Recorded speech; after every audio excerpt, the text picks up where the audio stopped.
To my son Derek, I leave the family home, all financial accounts, the business, and the entirety of my remaining assets. The attorney paused, shuffling papers with the practiced detachment of someone who delivered life-altering news for a living. Around the conference table, my family sat in various states of anticipation. My mother clutched a tissue, dabbing at eyes that had been dry since we arrived. My brother Derek leaned back in his leather chair, trying to mask the satisfaction spreading across his face. And I sat at the far end, where I had always sat at family gatherings. The forgotten corner, the afterthought position. To my wife Linda, I leave my gratitude for 33 years of marriage and the assurance that Derek will provide for her needs as we have previously discussed. My mother nodded, unsurprised. She had always been part of those discussions. I never was. The attorney cleared his throat. Something shifted in his demeanor, a hesitation I had not seen before. And to Ethan, I looked up. It was unusual for my name to appear in family matters. Unusual for anyone to acknowledge that I existed beyond being Derek's younger brother. To Ethan, I leave this envelope. It is to be opened in private, away from the family, and only after reading the letter contained within will he understand why I have made these provisions. The attorney slid a manila envelope across the polished mahogany table. It stopped directly in front of me. My mother's hand shot out, gripping my wrist with surprising strength. "Do not open that here," she said, her voice low and urgent. "Ethan, please, wait until we get home. Wait until we can talk." But it was too late. My fingers had already lifted the flap. I had already pulled out the first page, and I had already seen the opening line. "Dear Ethan, you are not my biological son." The words detonated in my chest like a bomb I never knew was buried there. I heard Derek make a strangled sound. I heard my mother's sharp intake of breath, but I could not process any of it. The world had collapsed into those 7 words. "You are not my biological son." What is he talking about? Derek demanded, looking between me and our mother. What does this mean? Ethan is my brother. We grew up together. This is insane. My mother had gone pale. She was not looking at Derek or at me. She was staring at the envelope as if it contained something that could destroy us all. Which, I suppose, it did. I forced myself to continue reading. "You were purchased from a private adoption broker in 1993 for $8,000. The transaction was illegal. The paperwork was fabricated. Your biological mother was a young woman who needed money more than she needed the complications of an unplanned pregnancy. We never learned her full name.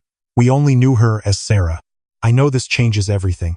I know you must hate me for keeping this secret for 31 years.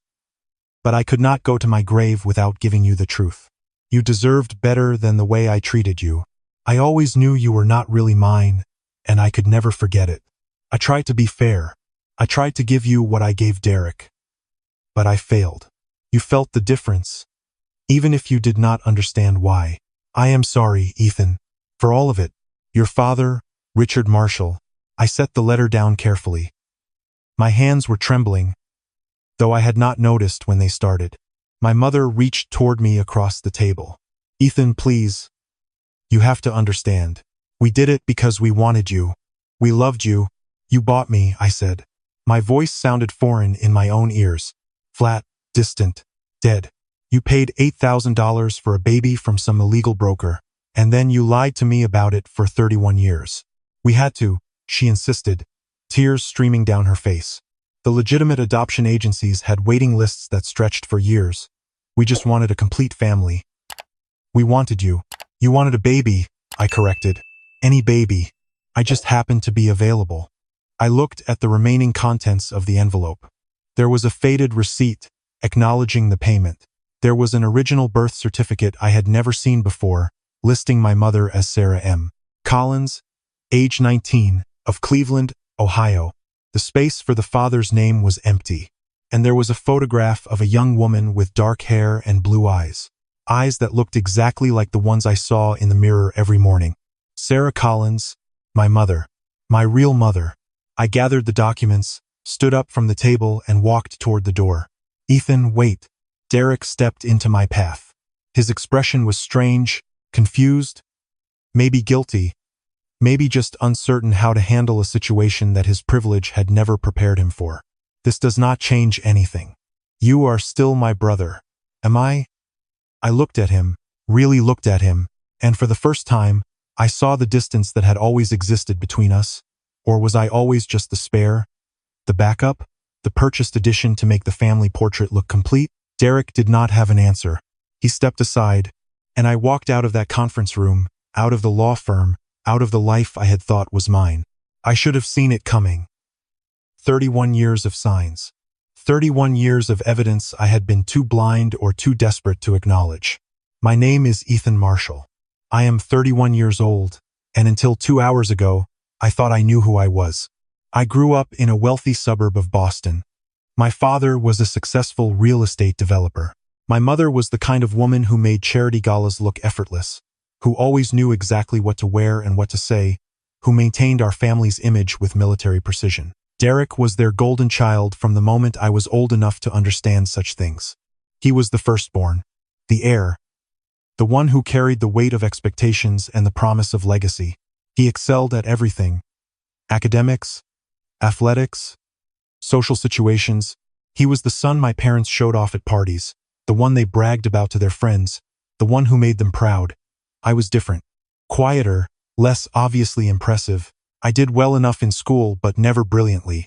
I played sports, but never exceptionally. I had friends, but never the effortless popularity that Derek enjoyed. I was adequate in everything, excellent in nothing. And in a family that valued excellence above all else, adequacy was barely tolerated.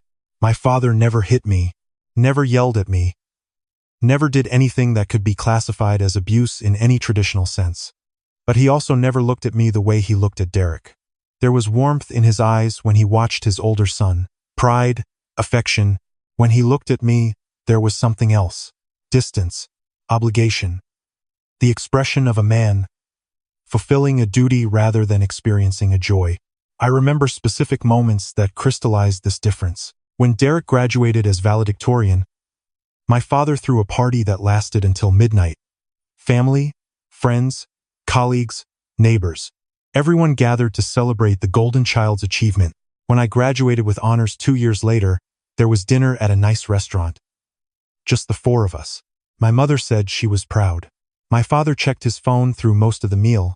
When Derek got accepted to Harvard Business School, my father cried. Actually cried, tears of pride streaming down his face as he embraced his son. When I got accepted to a competitive accounting program at Northwestern, my father nodded and said, "Good job." Then he asked Derek about his internship. These differences accumulated over the years, building into a pattern I could not ignore but also could not explain. I asked my mother about it once. I was 17, home for the summer, watching Derek and my father play golf together while I sat alone on the porch. I asked her why Dad seemed to love Derek more than he loved me. She went very quiet, very still. "Your father loves you in his own way," she said finally. "Some men just have difficulty showing affection. It does not mean he loves you any less." I believed her. I needed to believe her, because the alternative was too painful to consider. Now, I understood. She was not making excuses. She was hiding the truth, covering up the fundamental lie at the heart of our family. I spent my childhood trying to earn the approval that Derek received automatically. I studied harder, practiced longer, tried to be the kind of son my parents would be proud of, but nothing I did ever seemed to close the gap. Derek would bring home a B and receive congratulations on his effort. I would bring home an A- and receive suggestions for improvement. "You have potential," my father would say, and somehow it always sounded like criticism rather than praise. "You just need to apply yourself more." I applied myself until there was nothing left to apply. I got into a good university, earned a degree in accounting, landed a job at one of the Big Four firms. I built a career that anyone would be proud of, climbed the ranks, made senior associate by 28. None of it mattered. None of it changed the fundamental dynamic of my relationship with my family. Derek was the real son, I was the purchased addition, and no amount of achievement would ever change that fact. After leaving the law firm, I drove without destination. I found myself on highways I did not recognize, passing through towns whose names I did not register, putting miles between myself and the life that had just been demolished. I ended up in a parking lot somewhere in Rhode Island as the sun was setting. I sat in my car and stared at the documents spread across the passenger seat. Sarah M. Collins. That was her name. My real mother. The teenage girl who had given me up or sold me or whatever had actually happened 31 years ago. I pulled out my phone and typed her name into a search engine. Sarah Collins, Cleveland, Ohio. The results were overwhelming. Dozens of Sarah Collins in the Cleveland area alone. But I had more information. The birth certificate listed her age as 19 in 1993. That meant she would be about 50 now. I refined my search, added more parameters, cross-referenced social media profiles with approximate ages and locations. After an hour, I found her. Sarah Marie Collins, 50 years old. Currently living in a nursing facility in suburban Cleveland. Early onset dementia. My heart stopped. She was alive. My biological mother was alive. But she was sick, fading. The window to know her might already be closing. I booked a flight to Cleveland for the next morning. I did not sleep that night. I sat in my hotel room, going through the documents again and again, looking for clues, looking for anything that might tell me more about who I really was. The receipt for $8,000 was maddeningly vague. It listed no names, no addresses, just an acknowledgement of payment for services rendered in connection with private infant placement. The photograph of Sarah was my only real connection to her. I studied her face for hours. The curve of her jaw, the shape of her nose, the blue eyes that were so clearly the same as mine. She had been 19 when she had me, a teenager facing an impossible situation. I wondered what had driven her to sell her baby to strangers. Poverty, pressure from family, simple desperation. The birth certificate offered one more clue. The space for my father's name was blank. But there was a section for witnesses. 2 names, Robert Hayward and Patricia Hayward, an address in Cleveland Heights. I added them to my list of people to find. The nursing facility where Sarah lived was a modest place, clean but institutional. The kind of facility that provided adequate care without any pretense of luxury. I had called ahead, explaining that I was a relative trying to reconnect. The administrator had been cautious but ultimately agreed to let me visit. She had warned me that Sarah's condition was advanced, that she had good days and bad days, that I should not expect much. I did not know what I expected. Sarah was sitting in a wheelchair by a window when they brought me to her room. She was thin, fragile. Her dark hair had turned gray, and her face was lined with the years I had missed. But her eyes, when she looked up at me, her eyes were the same blue I saw in the mirror every morning. The same blue from the photograph that was now 31 years old. Sarah? I said softly, "My name is Ethan. I think I might be your son." She studied me for a long moment. Her expression was confused but not entirely absent. There was something working behind those eyes. Some recognition trying to surface through the fog of her condition. "Baby," she whispered. Her hand reached toward me, trembling. "My baby boy." I took her hand. It was so small, so fragile. This woman had given me life, had carried me for 9 months, had held me, however briefly, before circumstances forced her to let me go. "I found you," I said, my voice breaking. "After all these years, I finally found you." Sarah's eyes filled with tears. "They took you," she said. Her voice was thin, distant, but the words were clear. "They said it was better. They said you would have a good life. But I never stopped wondering, never stopped hoping you would come back." I spent 3 hours with her that day. Most of it, she drifted in and out of clarity. But there were moments, brief windows when the fog lifted and she was truly present. She told me fragments of her story. She had been 19, a sophomore at community college, working 2 jobs to pay her tuition. The pregnancy had been unplanned. The father, she trailed off whenever I asked about him. "He was important," she said once. "Too important, too dangerous to name." Before I left, she gripped my hand with surprising strength. "Find the Haywards," she said. Her eyes were suddenly sharp, focused. "They know. They arranged everything. They know who your father is. Robert and Patricia Hayward, the witnesses on my birth certificate." I had already planned to find them. Now I knew they were the key to everything. The Haywards lived in a modest house in Cleveland Heights. Robert answered the door. He was in his 70s now, white-haired, stooped, but his eyes widened with recognition when he saw me. "My God," he said, You look just like him. Like who? Robert glanced nervously over his shoulder. You had better come inside. There are things you need to know. Things we should have told you a long time ago. Patricia Hayward was sitting in the living room. She gasped when she saw me. Her hand flew to her mouth. It is him, she whispered to her husband, after all these years. It is really him. They sat me down, offered me coffee with trembling hands, and then they told me a story that changed everything. We were friends with Sarah's mother, Patricia explained. When Sarah got pregnant, her mother came to us in a panic. The father of the baby was someone powerful, someone who could not afford a scandal, someone who had paid Sarah's family a great deal of money to make the problem go away. Who? I demanded. Who was my father? Robert and Patricia exchanged a look. His name was Marcus Webb, Robert said finally. In 1993, he was a rising star in the tech industry. He had just founded a company that would eventually become one of the largest software firms in the Midwest. He was married, had young children, a reputation to protect. He paid Sarah's family $50,000 to keep quiet, Patricia continued. And he paid us to arrange the adoption, to find a family who would take the baby with no questions asked, to make sure there was no paper trail leading back to him. Your adoptive parents came to us through a friend of a friend, Robert said. They were desperate for a second child. They did not care about the legality. They just wanted a baby. I sat in stunned silence. My biological father was not some anonymous stranger. He was Marcus Webb, the Marcus Webb, founder of Webb Technologies, one of the wealthiest men in the Midwest, a name I had seen in business journals my entire career. He knows about me. The Haywards exchanged another look. He did, Patricia said carefully. Marcus died 18 months ago. Heart attack. Dead. My biological father was dead, just like Richard Marshall. Both of the men who could call themselves my father were gone. But before he died, Robert said, he came to see us. About 3 years ago, he said he had never stopped thinking about the child he had abandoned. He wanted to find you. He wanted to make things right. He hired investigators, Patricia added. They found you in Boston, found out who you had become. He was proud of you, Ethan.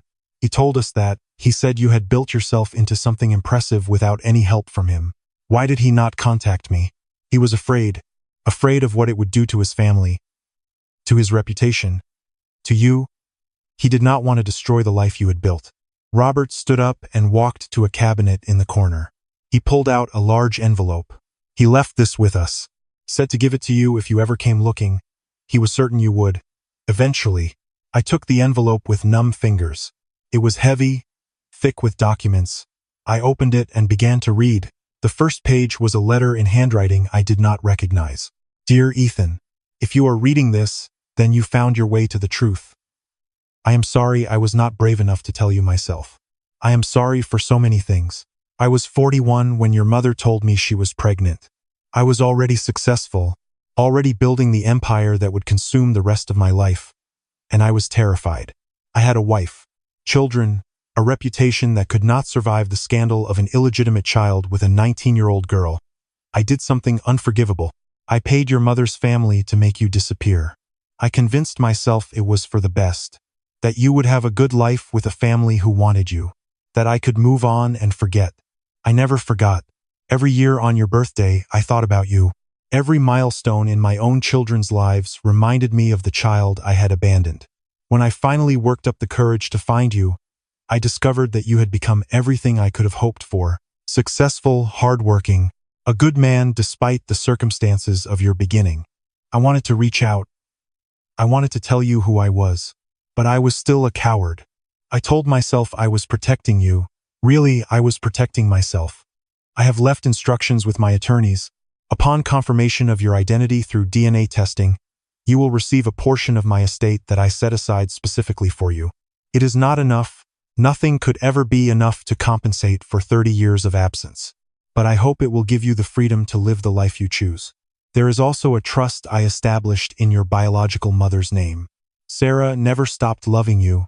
She deserves to be cared for properly in her final years. I have made provisions for that as well.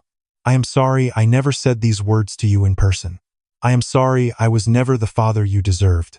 But I want you to know that I loved you, in my own broken, cowardly way, I loved you from the moment I learned you existed. And I never stopped. Your father, Marcus Webb. I sat in the Haywards' living room and wept. The weeks that followed were a blur of attorneys and DNA tests and legal proceedings. Marcus Webb had been thorough. His estate attorneys had maintained a file on me for years. They had DNA samples ready for comparison. They had documents prepared for exactly this scenario. The test came back positive. I was Marcus Webb's biological son. And as his son, I was entitled to the inheritance he had set aside. The number was staggering. $12 million. Held in trust, accumulating interest for years while Marcus waited for the day I would learn the truth. There was more. Marcus had established a separate fund for Sarah's care. $3 million dedicated to ensuring she received the best possible treatment for the remainder of her life. I moved her to a private facility within the week, a place with gardens and natural light and staff who had time to actually care for their patients. When I visited her there, she sometimes knew me. Sometimes she called me by my father's name. Sometimes she just held my hand and smiled at nothing I could see. I also learned that Marcus had other children, 2 daughters and a son from his marriage. They had contested the will initially, shocked and angry that their father had left millions to a stranger, but the DNA evidence was irrefutable. The legal documentation was airtight. Eventually, they accepted reality. I met them once. It was awkward, tense. They looked at me with a mixture of curiosity and resentment. I understood. I was the living proof of their father's infidelity, the secret he had kept from them for their entire lives. But Marcus's eldest daughter, Catherine, reached out to me a few months later. She wanted to understand. She wanted to know the story. We had coffee, then dinner, then a tentative, fragile relationship began to form. We would never be close. We had too much history, too much complicated emotion standing between us, but we were family. In some strange, broken way, we were family. I returned to Boston eventually. I had loose ends to tie up, a life to either reclaim or leave behind. My mother called constantly in those first weeks. She left voicemails filled with tears and apologies and desperate pleas for understanding. Derek reached out once, a text message that said simply, "I am sorry. I did not know." I believed him. Derek had been as deceived as I was. He had grown up believing I was his brother, never knowing that our parents had bought me like furniture to complete their family portrait. But knowing that did not erase 31 years of differential treatment, did not undo the damage of being the lesser son, the afterthought, the one who could never quite measure up no matter how hard he tried. I agreed to meet with my mother 3 months after the will reading. We sat in a coffee shop near my apartment. Neutral territory. She looked older than I remembered. The weeks of uncertainty and guilt had taken their toll. "I know you must hate me," she said. Her voice was small, defeated. "I know what we did was wrong. But you have to understand, Ethan. We wanted you so badly. The adoption agencies told us it could be years, decades, and then this opportunity came along, and we just..." She trailed off, tears streaming down her face. "You loved Derek more," I said quietly. "You and Dad both. From the very beginning. I could feel it. I just never understood why." She did not deny it. "How could she? Your father, he struggled," she admitted. "He knew you were not his biological child. He tried to treat you the same. He really did. But there was always this distance, this wall he could not get past. And you? I loved you," she said. "I still love you. But..." She hesitated. "But loving you required effort in a way that loving Derek never did. I am not proud of that, but it is the truth." It was the most honest thing she had ever said to me, and somehow, that honesty made it easier to breathe. "I do not know if I can forgive you," I said. "Maybe someday, but not now." "Not yet." She nodded, accepting. "I understand. I hope you know that we did try. In our own broken way, we tried." I left that coffee shop with something I had not expected.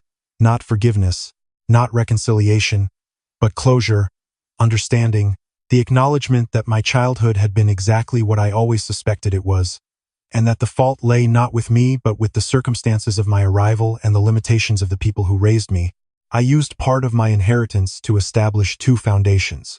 The first was the Sarah Collins Foundation, dedicated to supporting women facing unplanned pregnancies, providing resources and counseling and alternatives to the desperate choices that my mother had been forced to make. The second was an educational fund in Marcus Webb's name, providing scholarships for first-generation college students from working-class backgrounds.